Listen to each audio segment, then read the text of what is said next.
Boa noite a todas e a todos vocês. Nós estamos mais uma vez aqui no Desacato Psicanalítico Filosófico.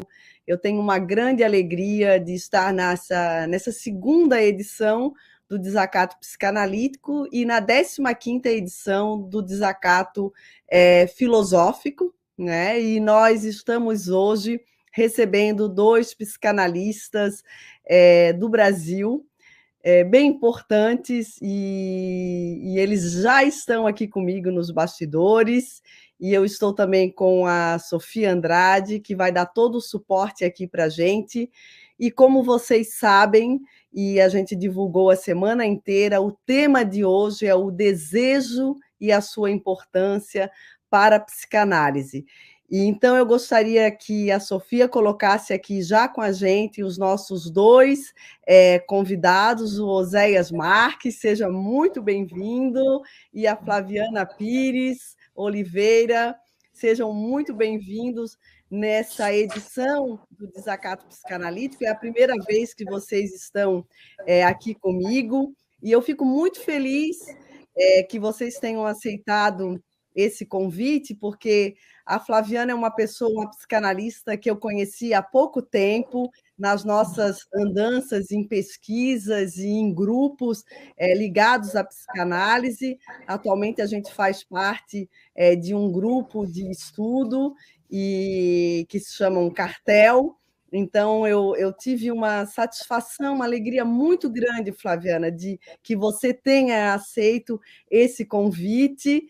E o Oséias também é uma pessoa que eu conheço já há algum tempo, através do Instagram, das publicações dele em torno da psicanálise, é também um colega meu da filosofia, e é por isso que eu estou muito contente de receber vocês dois, que não se conhecem e que estão se conhecendo aqui no Desacato. Então, é com muita alegria que eu recebo vocês dois e deixo essa introdução para vocês fazerem uma palavrinha e dar as boas-vindas para o nosso público, a nossa audiência.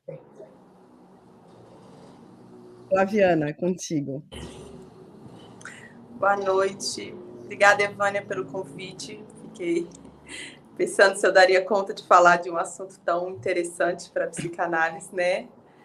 Dividir esse lugar aqui com o Oséias é um prazer conhecê-lo, e prazer poder estar aqui e poder dividir um assunto que eu gosto muito de falar, que é a psicanálise, né?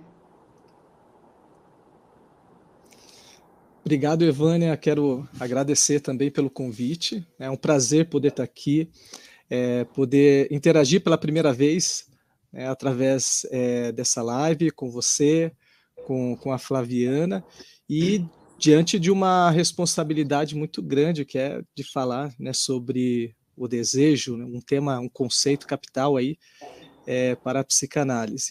Então, estou muito feliz de poder dividir conhecimento com vocês e de poder aprender aqui também. Então tá, então mãos à obra, vamos lá. A gente já agradece, o público tá, nossa audiência está entrando no canal, né, nesse espaço, e eu vou fazer uma pequena introdução para a gente começar a nossa primeira pergunta, a nossa primeira questão em torno disso. Então, o programa dessa edição, como foi divulgado, ele tem esse objetivo de trazer justamente esse conceito do desejo, que é um conceito, a gente sabe, para quem estuda psicanálise, para quem é psicanalista, é bem importante, e a gente quer aqui trazê-lo para justamente saber qual é a função nesse processo psicanalítico, né? E ambos, vocês dois, são lacanianos e freudianos, então o Lacan tem essa frase, né, que o desejo é o desejo do outro, e eu acho que seria legal que a gente conseguisse falar um pouquinho disso, né, o que significa, né, que o desejo é o desejo do outro, o que se quer quando se deseja, né, tem essa ligação toda com o inconsciente, que é o que a psicanálise vai trazer, vai tratar, A introdução do desejo, tanto para Lacan quanto para Freud, se inicia muito nessa relação do bebê com a sua mãe, e eu queria também que vocês falassem um pouquinho sobre isso. A gente pode até, se vocês acharem legal, começar por isso, né? E a gente sabe que também é preciso um distanciamento, um momento dado da vida dessa relação da mãe com o bebê, essa relação fusional. É preciso uma separação, um momento dado, né? Tanto Freud já falava, e o Lacan também, que o surgimento da capacidade de amar de um sujeito vem justamente dessa separação. Então, a gente queria trazer esse conceito para o programa, para a gente trabalhar um pouco quais são as consequências dessas primeiras relações para um sujeito, né, dessa relação mãe e filho, como é que a noção de desejo e os conceitos em torno dele vão poder ajudar para a compreensão das nossas angústias e as nossas dores da alma, né? E tantas outras perguntas que eu acho que vão surgir no decorrer desse programa. Então, eu acho que a primeira questão que eu queria fazer para vocês, e aí a gente podia começar com a Flaviana, essa questão, né? Quais são as consequências dessa primeira relação, ou se tu pudesse falar justamente um pouco dessa primeira relação mãe e bebê, e o instigar desse desejo e o nascimento dessa possibilidade do amor. Pode ser isso para a gente começar? Sim. Acho que a gente poderia começar falando um pouquinho do que Freud fala sobre isso, né, Vânia? Assim, o que Freud fala dessa primeira relação? Ele fala de uma primeira relação, vamos dizer assim, mítica entre a mãe e o bebê, né? Algo ali de que tem ali um encontro entre essa mãe e esse bebê e tem um primeiro momento onde o bebê acredita que foi satisfeito, né, uma satisfação, e ele procura novamente aquilo, né, por alguns traços minêmicos, e ele não encontra, né, porque não tem, é como se tivesse ali um objeto perdido. Mas não é um objeto perdido, é um objeto mítico, né, que ele não foi perdido, mas a gente diz como perdido, né, porque esse primeiro encontro aí. E aí, essa busca desse objeto. Para Freud, é essa busca desse objeto, né, perdido, e que tem uma relação aí com o desejo, que é essa primeira satisfação, esse primeiro... Acho que a gente pode pensar um primeiro encontro entre a criança, entre a mãe e o filho, né? Para a gente falar de uma forma mais natural, né? Uma forma que a gente possa ouvir de uma forma mais tranquila, assim, né? Uhum. E essa relação, só para complementar um pouco o que tu estás falando, antes de passar para o Oséias, essa relação, embora a gente fala mítica, essa relação mãe e bebê é sempre, nesse início, é mesmo a figura da mãe, ou pode ser uma outra pessoa que substitua logo no início essa figura materna? Freud fala a mãe, né? Freud é bem categórico de falar a mãe, mas eu acho que é quem dá talvez o primeiro alimento ali para o bebê, o primeiro cuidador, porque eu penso como esse primeiro contato, sabe, Vânia? Uhum. Não um contato com o exterior, mas esse primeiro contato que o sujeito, que a criança tem, né? A gente fala sujeito na psicanálise, mas que a criança tem com a linguagem. Então, é esse primeiro contato que ele tem. Então, a gente a gente sempre fala de uma mãe, mas pode ser também um outro humano, podemos dizer assim. Não precisa ser especificamente a mãe, mas Freud, ele fala da mãe. Freud ele ainda, né, a gente talvez pode pensar, na época de Freud, era uma, né, vamos lá, início de 1900, o filho ainda tinha muito, né, 1895, 1900, quando Freud começa a falar os primeiros textos dele. Então, ainda havia essa... acho que havia uma diferença aí entre o lugar que a mãe ocupava na própria sociedade, né? A mulher também. Acho que é interessante a gente falar de tempos, né? Eu acho que é interessante, pelo menos eu consigo pensar a psicanálise, ler a psicanálise a partir de um tempo, onde se localiza Freud, como era um pouco aquilo ali, porque Freud, a gente sabe que tem muitas questões aí, mas ele foi um revolucionário para a época dele. A gente tem que ler Freud como se a gente tivesse um pouco lá em 1895, 1900, foi a época quando Freud lança a interpretação dos sonhos, que, né, foi aí onde a gente... Não que a gente comece a ler Freud por aí, porque, né, mas foi onde, de uma certa forma, Freud quis fundar ali a psicanálise a partir do livro dos sonhos, né, da interpretação dos sonhos. Uhum. Então, acho que é interessante a gente ler a partir também da época, sabe? Uhum. Eu acho que isso tem uma importância para quem estuda psicanálise. Pelo menos eu consigo ler a psicanálise a partir do tempo de localização. Uhum. Você quer complementar e falar... E já vou te fazer uma outra, na mesma pergunta, tem essa questão, né, que justamente funda a presença do desejo. O que minha mãe quer. Uhum. O que minha mãe quer. E aí entra também a questão do que o filho quer, né? O que o filho quer da mãe. Porque, abrindo um parênteses, a gente percebe muito isso na clínica, né? O dilema, a mãe diante do seu desejo e o desejo do filho também diante da mãe. Muitas vezes, o sofrimento, né, que nos trazem é justamente diante de tanto cuidado, né, eu ofereço tanto cuidado para o meu filho, eu faço de tudo por ele, mas ainda assim ele me rejeita e parece que nunca é suficiente, né? Ou seja, parece que falta algo aí que a mãe não pode dar, que a mãe não pode conceder, né, ao filho, que se traduz justamente, né, a gente pode usar esse exemplo para ilustrar o fato de que a mãe ela não pode mais oferecer o útero, né? Aquele lugar de conforto, por exemplo, que o filho, que a criança tinha, né? E esse lugar mais a mãe não pode oferecer. Isso está ligado a essa questão do desejo aqui, né, que a gente está falando.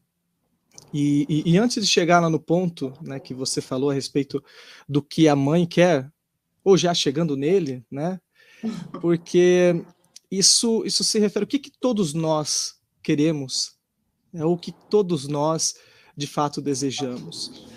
Porque não há como me ater lá àquela frase do Lacan, que você mencionou já desde o início, de que o meu desejo, né, o nosso desejo, é sempre o desejo do outro. Não sei se eu estou me adiantando, mas depois a gente retoma, tá? Porque está intrinsecamente ligado aí ao que a Flaviana estava falando, né? Dessa primeira relação, os primeiros estímulos que a criança recebe, né? As primeiras satisfações, as primeiras necessidades, né? Por exemplo, supridas.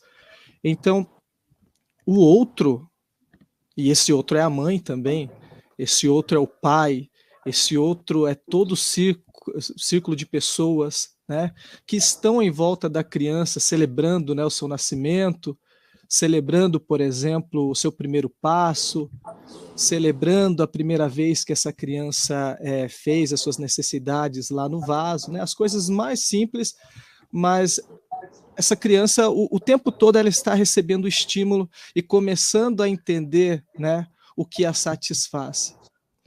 E aí vai se registrando, então, essa relação dela com a satisfação e aquilo que há de mais profundo, né, e de inconsciente, que é realmente o desejo.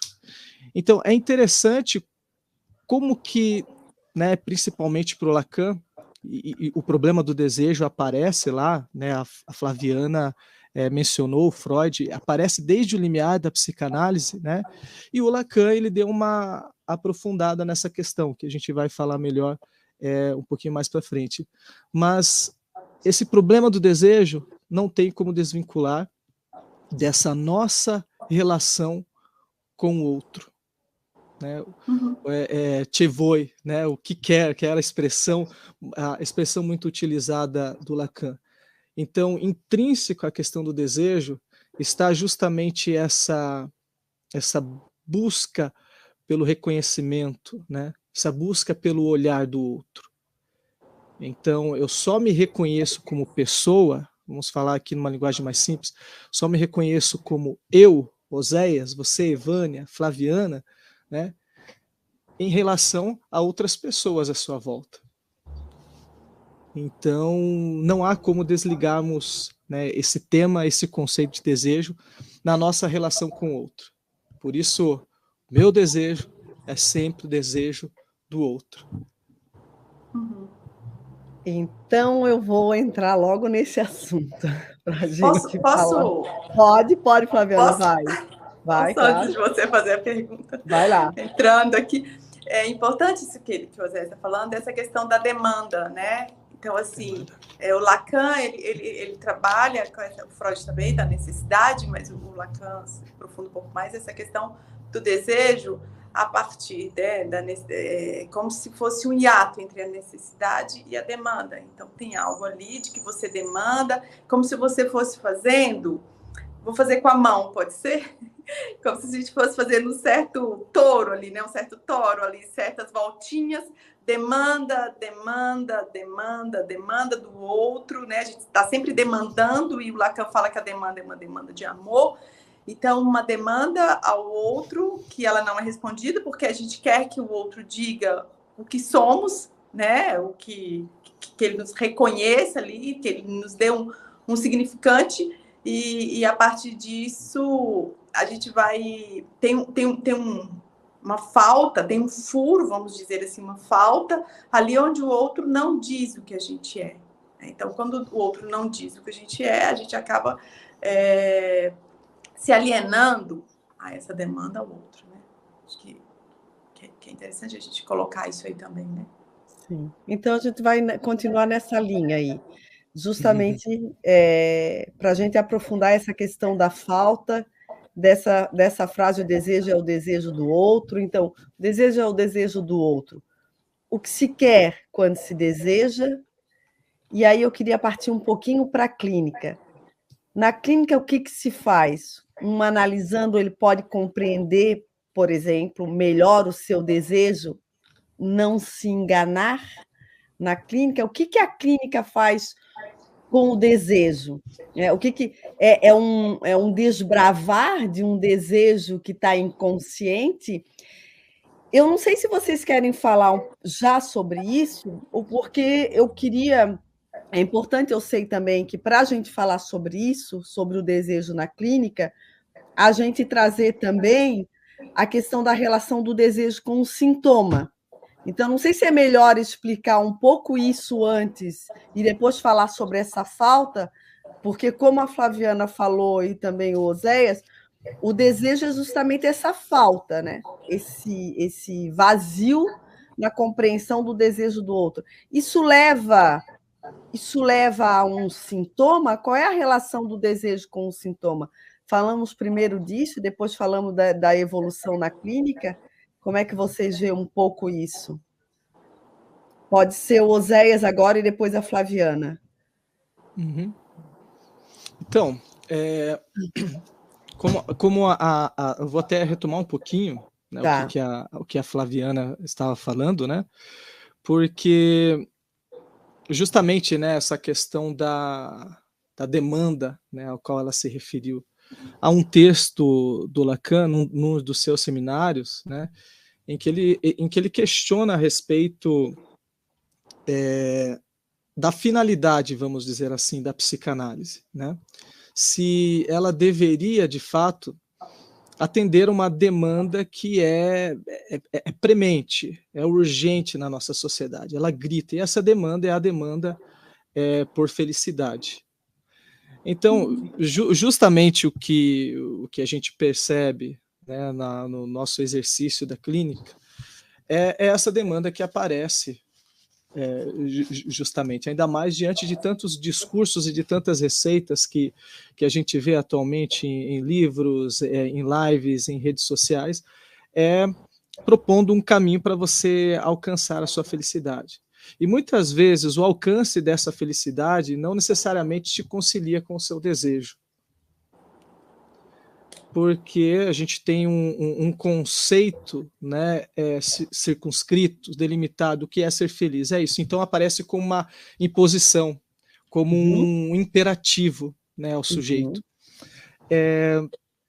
Então o processo da análise, principalmente tal como propôs Lacan, é justamente fazer com que o sujeito, né, ele possa se conciliar, né, se reconciliar, vamos dizer assim, com o seu desejo, né?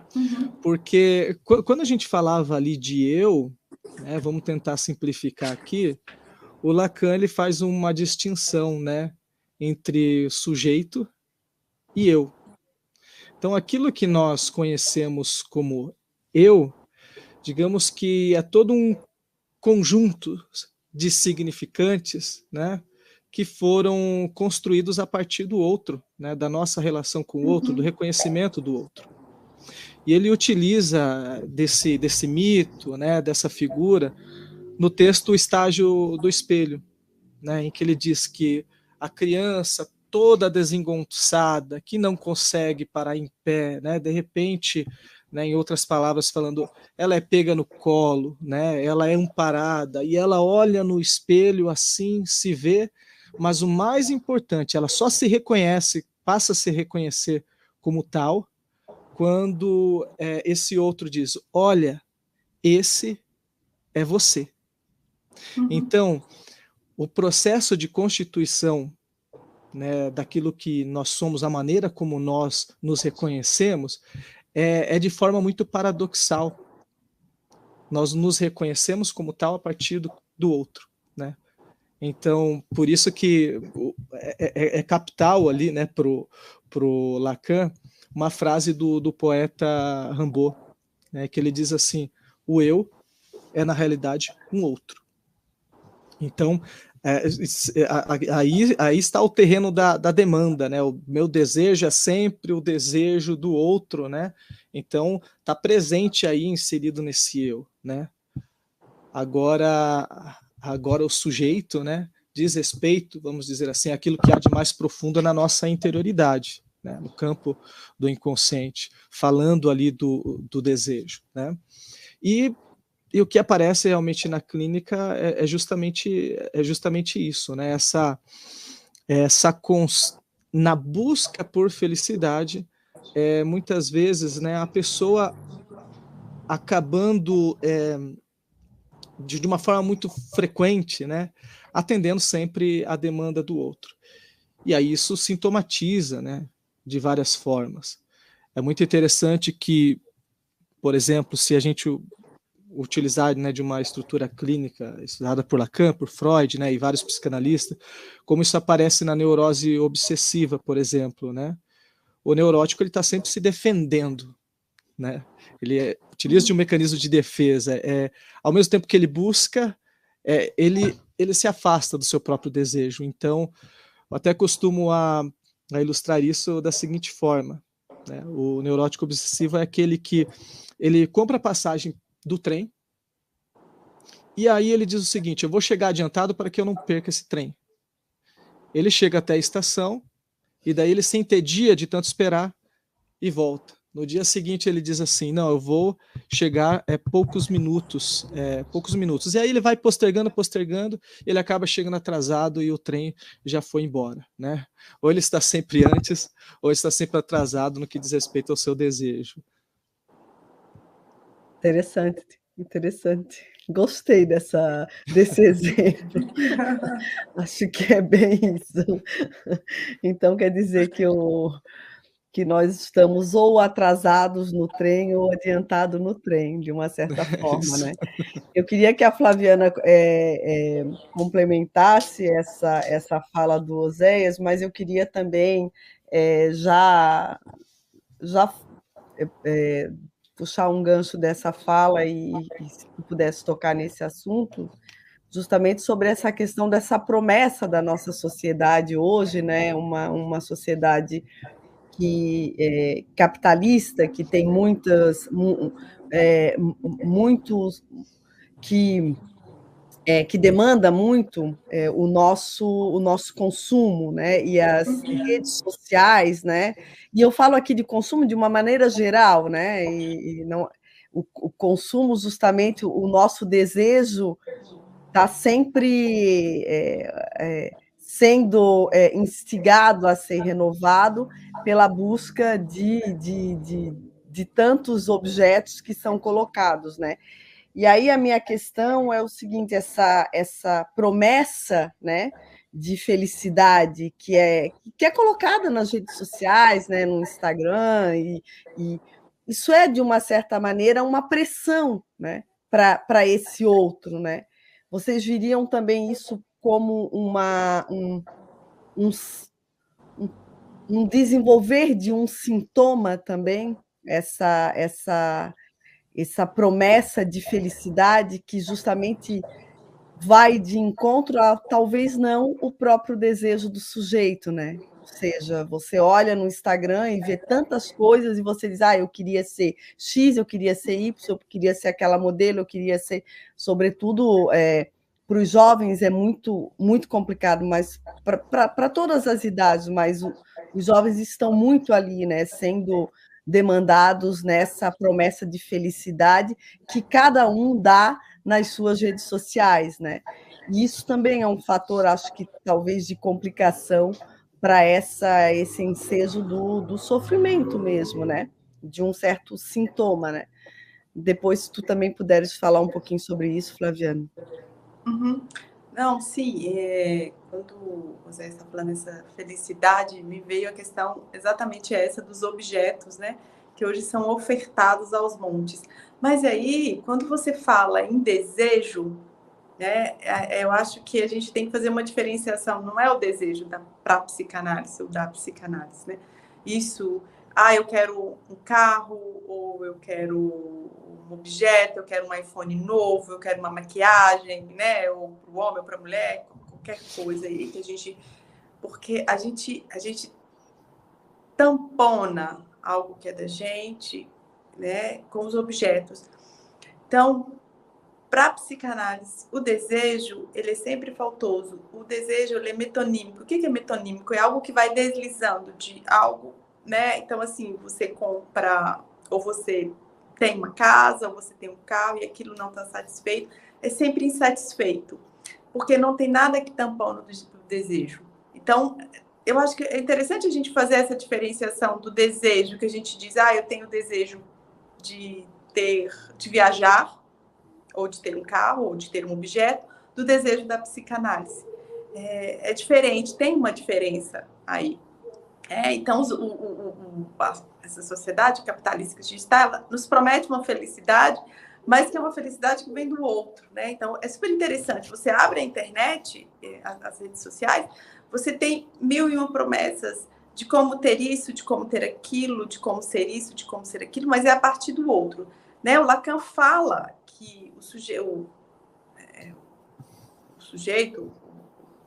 é falado pelo outro, né? Então, a linguagem, ela vem pelo outro, né? Então, a criança nasce num mundo que já tem uma linguagem, que já tem vários significantes ali. Então, o bebê entra nesse mundo já com essa quantidade de significantes, já falado pelo outro, o bebê é isso, o bebê é aquilo, e o bebê precisa disso, o bebê precisa daquilo, né? Então, quando a gente pensa na questão dessa sociedade que a gente está hoje, a gente tem que pensar de que a procura pela felicidade tem uma relação muito com os objetos de consumo, né? Porque o que se vende nas redes sociais é algo para você consumir. Eu fico pensando, ou se você é consumido, né? Se você consome ou se você é consumido pelas redes sociais. Porque é algo ali que você fica... o tempo todo alguém te oferecendo alguma coisa para comprar. Então, acho que é interessante a gente fazer essa distinção entre o desejo da psicanálise e aquilo que a gente acredita ser um desejo. Não sei o que o Oséias pensa sobre isso, assim, que ele... Não, perfeito, porque a tua fala, né, me fez lembrar de uma analogia que o filósofo da antiguidade, o Aristóteles, faz, justamente com relação à nossa busca, né, pela autorrealização, a busca pela realização do desejo. Então, ele diz que, numa obra chamada Ética Nicômaco, ele diz que o bem é as coisas... O bem é aquilo para o qual todas as coisas tendem, né? Bem é aquilo para o qual todas as coisas tendem. E esse bem do qual ele fala é o bem supremo, né? Que ele afirmava ser possível de você alcançar através da vida contemplativa, através, né, da reflexão, da filosofia e do hábito, né? Você praticando as virtudes dia a dia. E aí ele diz assim que nós sabendo o alvo, né, a atingir, fica mais fácil, porque senão a gente fica fazendo um movimento infinito, né? Então, o alvo é o bem supremo. Aí ele assemelha isso a um arqueiro. Daí ele diz, o arqueiro, né, com a sua flecha, ele tem diante de si um alvo, ele sabe muito bem o que ele quer. Então, assim é que ele consegue atingir o seu objetivo, né? E no campo da psicanálise não é bem assim. A gente, que alvo é esse, né? Que objeto supremo é esse capaz de satisfazer o ser humano por completo, né? Então, até porque a incompletude, né, é aquilo que nos define. O Spinoza tem uma frase que ele diz assim: o desejo é a própria essência do homem. Ele fala isso na Ética, né? E esse desejo é um princípio movente, né? É um princípio motor.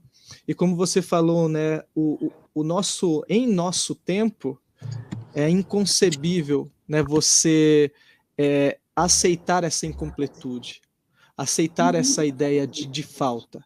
Nos termos, né, psicanalíticos, aceitar a castração, né, o fato de que nós não somos onipotentes. Então, isso é que tem provocado muitos adoecimentos. Engraçado não, é curioso, né? O fato de que, buscando ser feliz, o homem contemporâneo coleciona inúmeras psicopatologias, né? Inúmeros mal-estares e inúmeros sofrimentos, né? Mas acredito que é justamente isso mesmo que você falou, né? As pessoas... se a gente pegar aquela obra, né, do filósofo sul-coreano Byung-Chul Han, né, essa sociedade é uma sociedade do cansaço. E todo esse apelo e essa imposição por um estilo de vida consumista, como se falou aqui,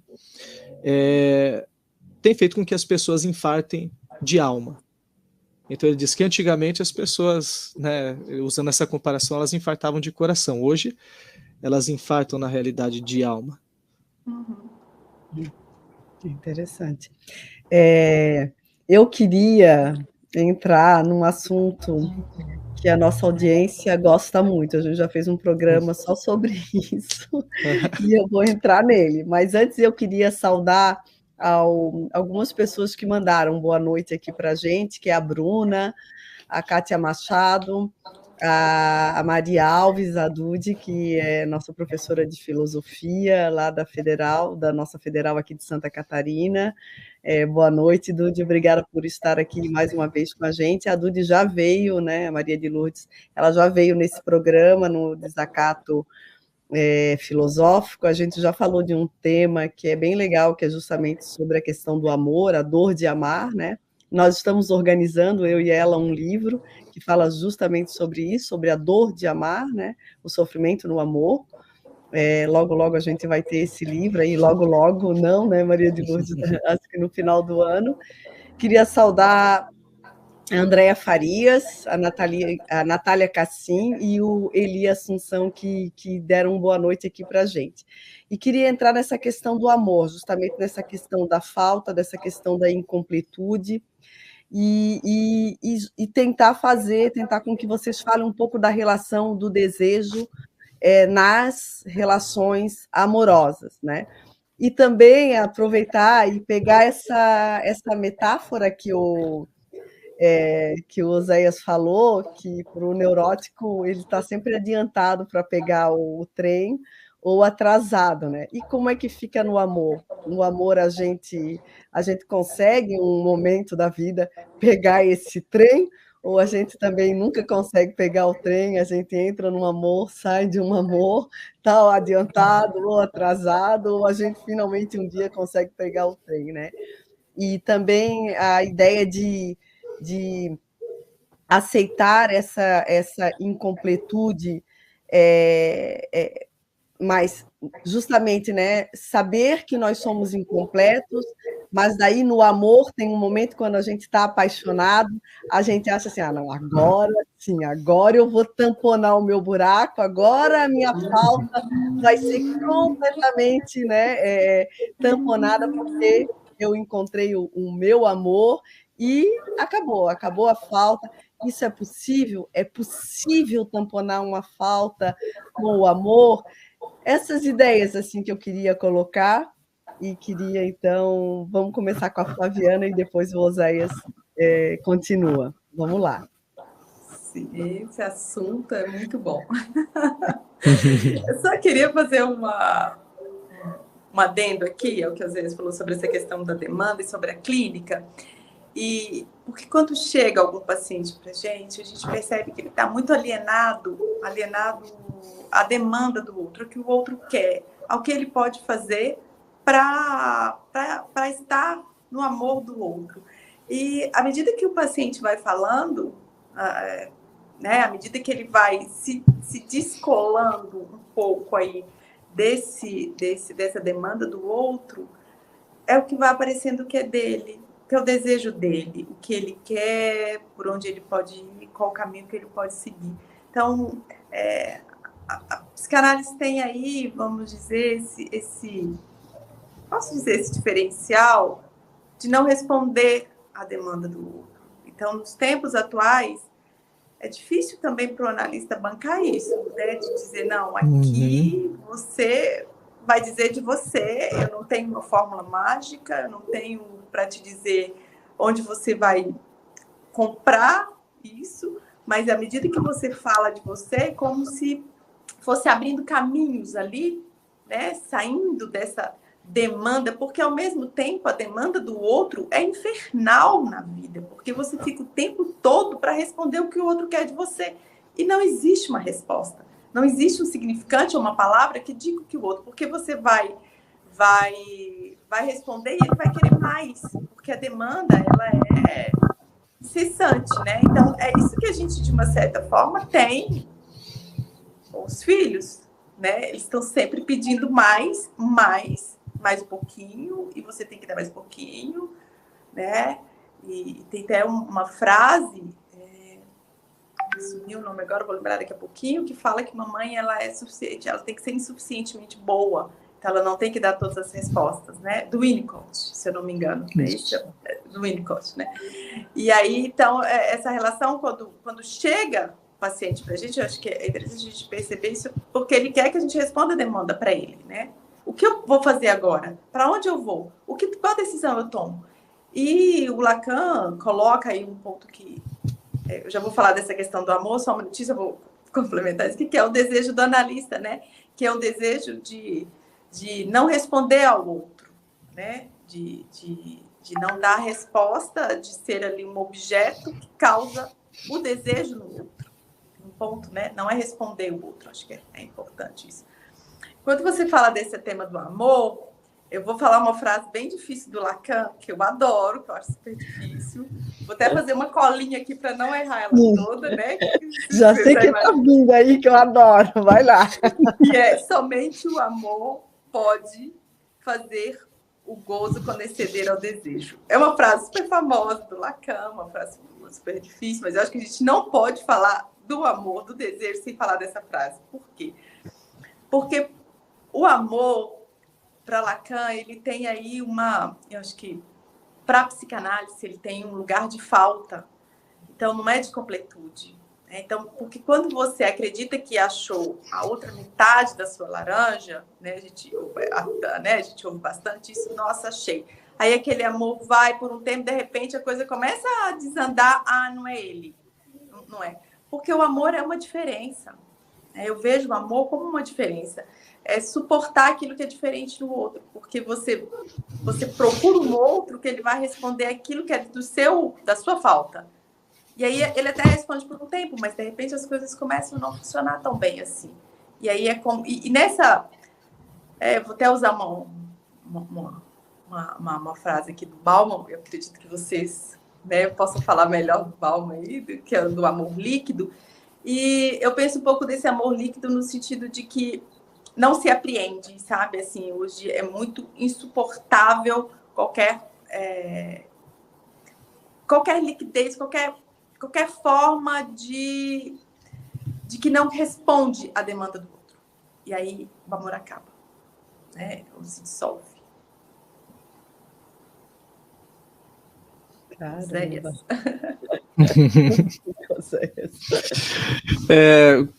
Quando a Flaviana falou a respeito, né, da outra metade, né, já me veio à mente assim uma obra do Platão, né, o filósofo lá da antiguidade, né?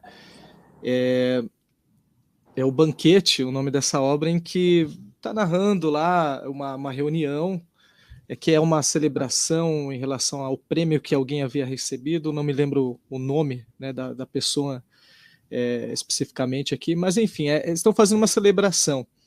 E aí eles decidem fazer uma homenagem ao amor, e cada um vai falando, vai fazendo a sua homenagem e fazendo uma reflexão. Quando chega em Aristófanes, um dos presentes ali naquele banquete, ele começa a narrar, né, um mito que explica o porquê que a gente está sempre procurando a nossa metade, que a gente vive nessa dor, nessa angústia de incompletude, né, em busca de um outro que nos satisfaça, que nos complete. Ele diz que antigamente os seres humanos eles eram de forma arredondada, como bolas, né, vivia rolando para lá e para cá. Então, eles eram extremamente fortes, né? Com vários braços, assim. E você tinha, né, essas bolas, às vezes, que havia dois sexos, ou duas pessoas, né, em uma só de um sexo. Então, uma imagem bem mítica, né? Bem louca, como diriam alguns. E aí ele diz que, de tão fortes que eram esses seres, eles estavam quase planejando se rebelar contra os deuses, e aí os deuses decidiram, então, fazer o seguinte: vamos fragilizar, enfraquecer eles e cortar eles ao meio, né?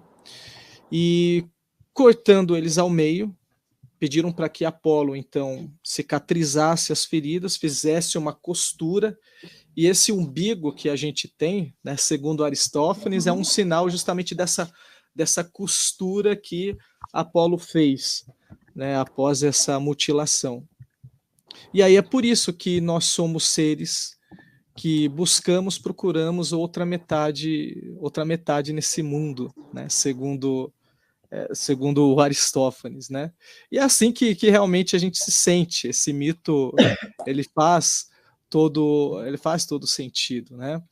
Agora, o grande problema reside, né? A gente vê muito isso na clínica, justamente na idealização que se tem, né, desse outro que nos complete, né? E justamente na aceitação, a gente estava falando de castração, do fato que esse outro jamais vai nos completar. Que esse outro, ele não é perfeito. Não é perfeito, assim como eu também não sou.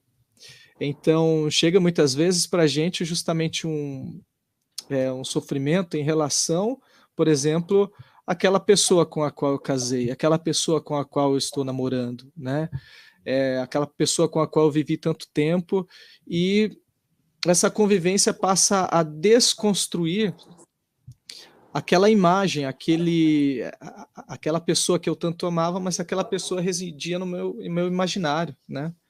Se tratava de uma mera fantasia. Eu gosto muito de uma obra do Hans, né, um psicólogo, psicanalista, em que ele diz que, falando aqui de relacionamento, né, que no fundo todo relacionamento ele vai necessitar de uma equação que o sujeito, né, e que o casal deverá fazer em seus planos. Porque quando nós idealizamos, né, não existe qualquer capacidade de negociação ou de equação. Agora, no relacionamento real, né, vamos dizer assim, é isso que se mostra assim, ser indispensável. Né? E a gente, para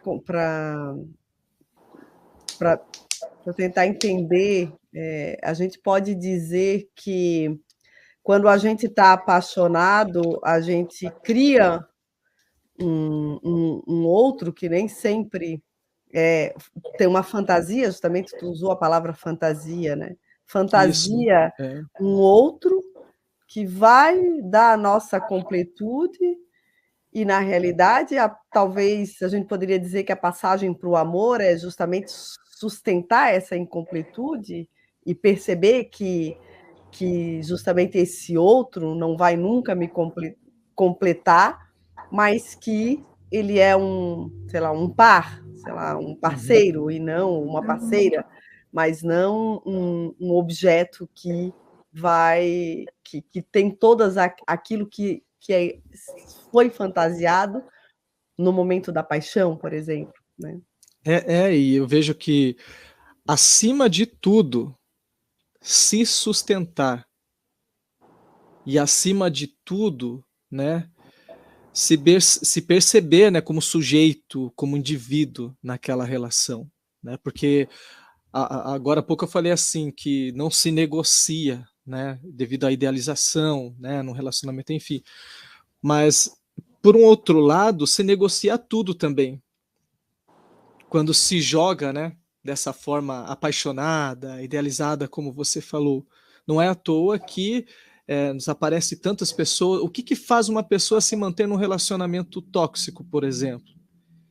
Em que ela ama, né, ela se entrega, mas esse se entregar ao outro é um abandonar a si mesmo. Por quê? Aí, nesse sentido, sim, negocia, né, para ficar com a pessoa, aceita uma agressão, aceita uma humilhação, enfim, porque é lógico que é um processo todo também inconsciente, né, em que a pessoa acaba sendo envolvida justamente por esse emaranhado de afetos e sente dificuldade de sair, justamente em razão de quê? Dessa dificuldade em se sustentar, né? Principalmente em relação a isso, né? Tem uma frase do Lacan, estava tentando achar aqui, porque eu queria dizer ela certinha, que eu queria que vocês falassem um pouco sobre isso, que eu acho que tem muito a ver com o desejo, né? Que é aquela frase que o Lacan tem, eu não sei se é no Seminário 10, que é justamente sobre a angústia, que é não me deis o que eu quero, porque não é isso. Me ajudem aí com essa frase, que agora eu esqueci, queria pegar ela certinho aqui, mas que justamente tem a ver com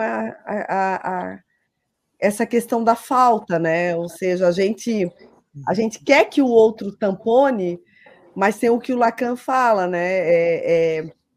É preciso manter a falta também, porque falta é o desejo, né? Se o outro me dá tudo, né? Se eu tenho tudo, né? Eu também não suscito o desejo, né?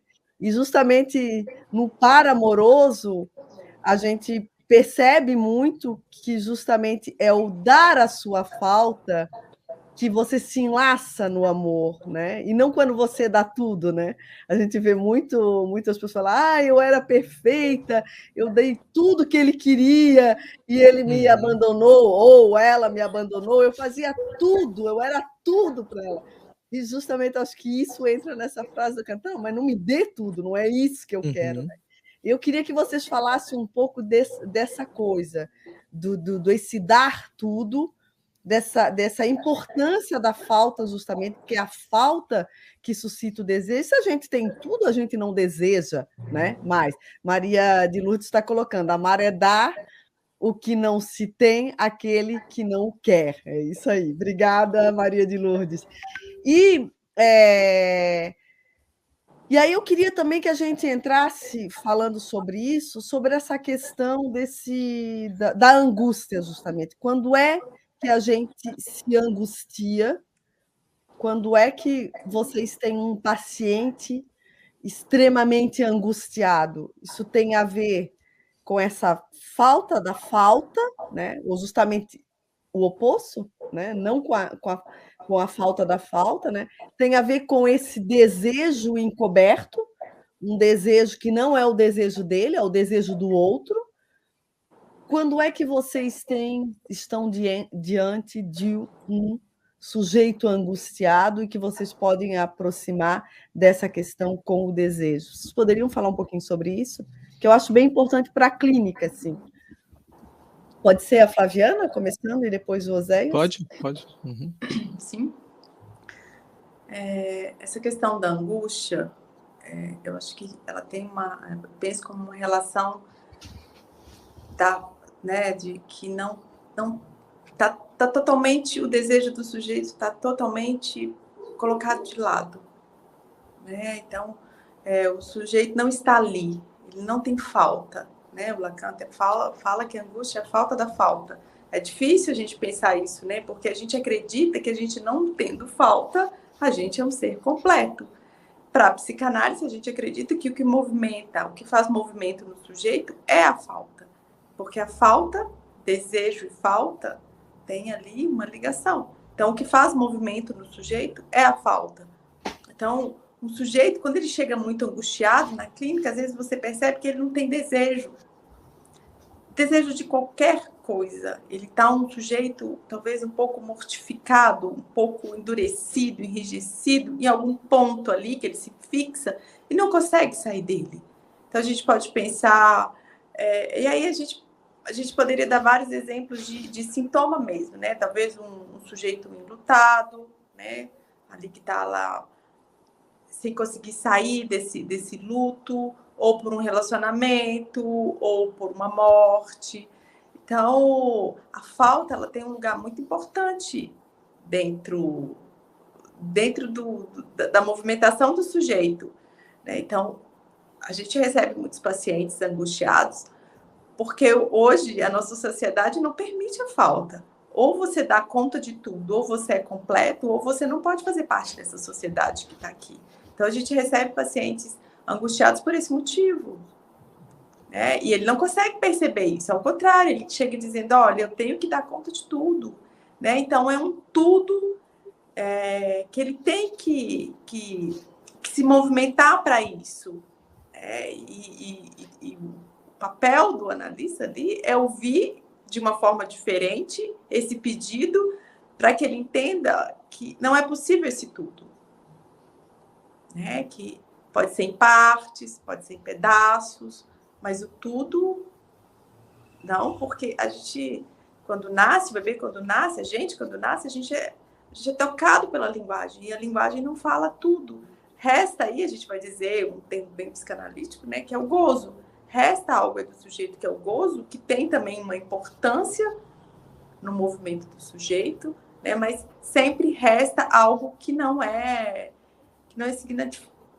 tem um significado, que não tem uma palavra que diga dele, desse resto que fica. O resto, o Lacan fala como o objeto A, que é algo que causa o desejo do sujeito, né? falando bem de uma forma mais psicanalítica. Sim. E a gente pode voltar nisso depois que o Oséias falar, a gente pode completar um pouquinho, falar um pouquinho mais sobre isso, sobre essa questão desse resto aí, né, que falta, que talvez seja constituinte, né? Talvez não é, eu acho, né? Mas é contigo, Oséias. A gente pode falar aqui da angústia, né? Eu usando um termo filosófico aqui, né? No plano existencial, ela é extremamente essencial, né? Nós somos seres angustiados, né? Então, os grandes nomes do existencialismo, né? Sartre, Kierkegaard, que foi o pai do existencialismo, o próprio Heidegger também, eles trabalharam isso, né? O ser humano é um ser angustiado e essa angústia nos move. E eu gosto da maneira como o Kierkegaard ele explica como que nasceu a angústia, né? Ele pega lá o mito bíblico. Então, Adão e Eva, eles viviam num paraíso, né? Tinham o que comer, não precisavam se vestir. Eles, segundo ele, eles não experimentavam então qualquer tipo de angústia, porque tudo já era determinado, né? Tudo já estava pronto. A partir do momento então que Eva, né, segundo o mito bíblico, experimenta do fruto e partilha com Adão, ninguém lembra, né, dessa parte de que Adão comeu também, né? Todo mundo fala da Eva, mas Adão comeu também do fruto que era tido como proibido. Ali então eles se veem nus e agora eles são expulsos do paraíso. É por isso que ele vai dizer que a angústia, ela é sempre possibilidade. Angústia é possibilidade. Então a gente está aqui no terreno da possibilidade. A gente não sabe o que vai acontecer depois, não sabe o que vai acontecer amanhã. Isso nos angustia, isso nos move a nos proteger, e a viver, a construir, fazer planos e tudo mais, né? Mas essa angústia, né, como a Flaviana falou, né, que a gente poderia dar outros nomes também, mas a angústia fica mais fácil aqui para a gente entender, que não se refere simplesmente a isso, né? É uma angústia que paralisa, mas que não faz com que o sujeito se mova, né? Então, por exemplo, às vezes, né, o discurso, né, do analisando que chega e diz não, porque estou muito angustiado, porque por causa da política, olha o que está acontecendo no mundo, isso chega, né, essas inquietações. E na investigação, na intervenção, né, o analisando vai percebendo que, opa, aquela angústia da qual ele está falando aí, né, por detrás dessa angústia, se esconde uma outra angústia fundamental, né? O qual a Flaviana, né, você também mencionou essa questão da falta, de lidar com o fato de que há coisas que realmente você não pode mudar. E é justamente esse o ponto na clínica, né? Como que você vai se posicionar diante dessa constatação, vamos dizer assim.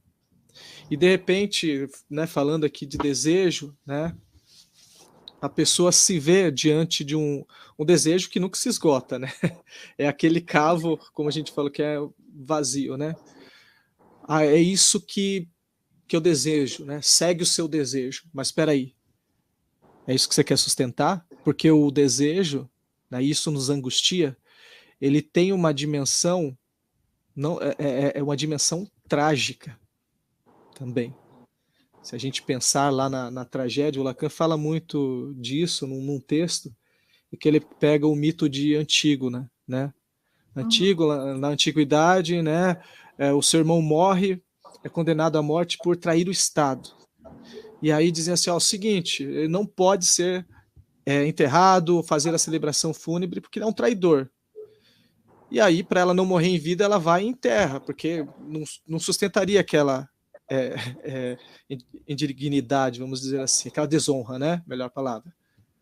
Ela enterra, ela realiza ali, ela segue o seu desejo, mas ela morre depois como traidora também. Então é você se deparar com uma imagem pálida, né, do seu desejo, mas assim, e aí, você quer encarar? Então é com você. O psicanalista não entrega, né? Numa linguagem lacaniana, assim, ele não dá o falo, né? Então é muito interessante, muito curioso isso. Gente, passou muito rápido, a gente está chegando a 1 hora de programa e eu tenho algumas outras questões para fazer para vocês, inclusive tenho certeza que a nossa audiência queria ouvir muito mais sobre a clínica, inclusive sobre a questão do sintoma, mas a gente tem 1 hora de programa, a gente tem 1 hora, e aí eu queria passar para esse momento final, para vocês falarem alguma coisa que vocês gostariam de complementar para a gente fechar esse programa. E também queria que vocês falassem um pouco assim, onde vocês atendem. Eu sei que o Oséias atende em Curitiba, né? A Flaviana, acho que é em São Paulo ou em Minas Gerais, eu estou confundindo, é uma cidade entre os 2 estados. Você vai me dizer. E falar assim, queria que vocês desse uma palavrinha final antes da gente encerrar, que a gente fez 1 hora aí de programa antes da gente dar um tchau aqui para a nossa audiência. É contigo primeiro, Flaviana. Sim, eu atendo em São Sebastião do Paraíso, que é uma cidade que fica pertinho de São Paulo, mas ainda estou em Minas, né? Então a gente fica aqui perto de Ribeirão. Uhum.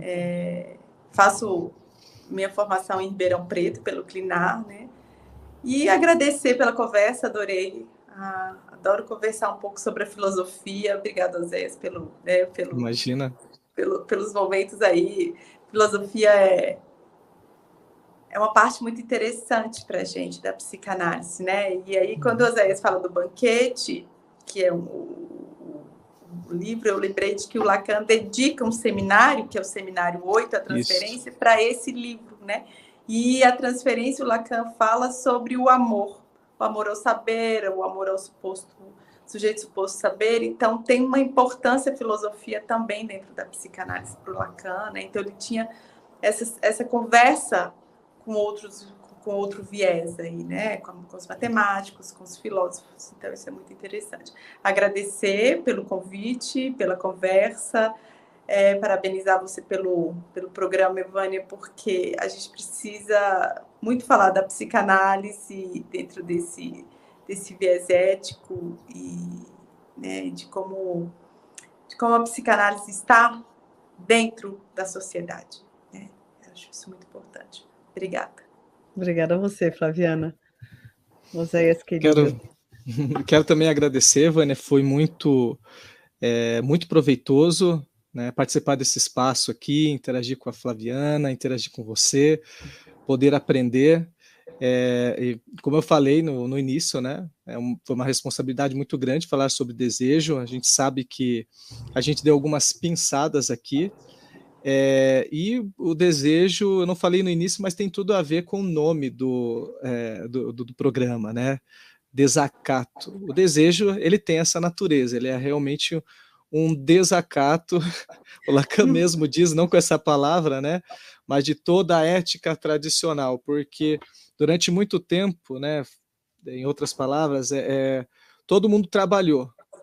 Então é isso que a ética tradicional diz: trabalhem, trabalhem, trabalhem. Quanto ao desejo, vocês esperem sentados, nessas palavras que o Lacan diz. Mas muito obrigado mesmo. Eu, como você disse, eu atendo, né, em Curitiba, eu exerço a clínica online, então, nesse sentido, a gente atende todo o país, né? Uhum. Quem quiser também me seguir lá no Instagram, né, a página é @dizia_Freud. Então, ali eu costumo compartilhar conteúdos de psicanálise, filosofia, posto algumas coisas também da minha vida. Como eu costumo dizer, não tem como separar uma coisa da outra, né? Psicanálise e eu, o sujeito, né? Sim. Então, muito obrigado. E sempre que alguém quiser conversar, tirar alguma dúvida, ou também que eu tiver a oportunidade de aprender também com vocês, estou à disposição. Muito bem. Bom, então a gente vai chegando ao final desse programa. Eu queria relembrar a nossa audiência que esteve aqui com a gente que primeiro agradecer por terem estado aqui com a gente, ter participado.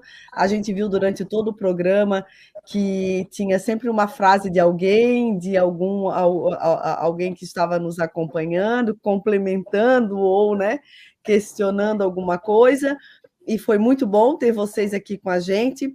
Relembrar vocês que esse é um programa do Portal Desacato, né? E eu queria agradecer a toda a equipe envolvida, a Sofia Andrade, que está no suporte com a gente, que ficou 1 hora aqui com a gente no suporte, mas junto com a Sofia também tem toda uma equipe que é envolvida para que esse programa possa acontecer, né? Então, agradecer também a nossa equipe e agradecer a nossa audiência e dizer também que os programas do Desacato Psicanalítico Filosófico, como vários outros programas do Desacato, ficam disponíveis no YouTube e que, portanto, quem não assistiu hoje pode aí compartilhar o link e pode assistir depois. A gente sempre tem uma audiência que vai se estendendo ao longo dos dias, das semanas e até dos meses, porque fica ali, né? É isso aí. Meus queridos, agradeço mais uma vez vocês e espero vocês em outro momento nesse programa. E uma boa noite e uma boa continuação para todos nós. Obrigado. Tchau, tchau, gente. Tchau, tchau.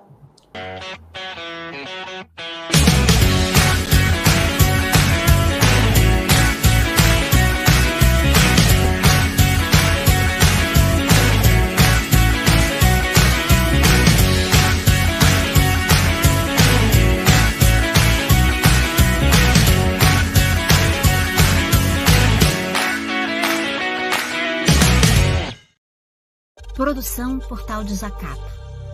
Realização Cooperativa Comunicacional Sul.